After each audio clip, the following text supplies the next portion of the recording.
Hello friends, जय जगन्नाथ। मोरी नड़े kitchen को आपण मानक वेलकम करुँ। आज आपण नहीं अच्छे गोटे नुआ रेसिपी जहाँकि मटर पनीर मसला। तो से मुझे कड़े किसी तेल तेल को गरम हो सारापर मुझे पनीर को देके फ्राए कर काढ़ी सारी से तेल दे दूसरी मु आलू आ फुलकोबी को फ्राए करके गोटे प्लेट को काढ़ी नेबी।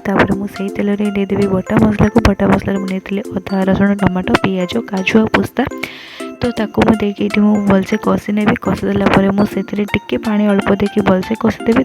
मुझे देवी मटर को मुझे भलसे एमती कषिदेवी। से आप जहाँ भी आप मसला अच्छे पाखे तो से मसला को आप दे पारे। मुझे वीडियो देखे पारनी तो सॉरी। तो ये मोर टेस्ट अनुसार मु लुण देछि। आपण को कम बेसी करें। मुझे किसी फूलकोबी जो भाजिकी रखी से फूलकोबी को दे भलसे कषि देछि। मुझे देदेछि पनीर को देकी एपट सेपट कर कषिदेला मुझे गरम पानी ऐड कर गोटे टाटिया। तो आप गरम पानी ऐड कर सारापर एपट सेपट फुटे देखी पारे।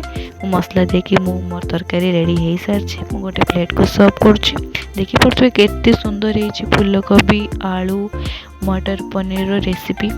तो मते तो बहुत ही फेवरेट यार ये रेसिपी। आपण मानक तो मुझे जानी। तो यही रेसिपी को थोड़े ट्राए करूँ देखु खातु घरे भी खुआतु। बहुत ही जबरदस्ती टेस्ट थाए मटर पनीर रेसिपी। तो मुझे प्लेट रे सर्व करके मो बाबा को खाइबा को देछि। देखि पारे एबे मो बाबा खाइकी तांको रिएक्शन देखे। आपण मान भी पनीर मसला बनातु पनीर कोबी मसला बढ़िया टेस्ट लगुच। आमर रीना ओडिया किचन को लाइक करंतु बहुत सारा भल पाइबा दिंतु जमीक एमती बहुत भल भल रेसिपी आपण मान पाखे पहुँचब। आपको देखिए भल लगी रेसिपी खाइए। बाबा तो टेस्ट कर कमेंट दे सारे कि रेसिपी केते टेस्टी होती है। आप थे रेसिपी को ट्राए करूँ। जब वीडियो भल लगी था लाइक करूँ शेयर करूँ सब्सक्राइब करूँ। एमती भल पाइबा दिखाता। Thank you.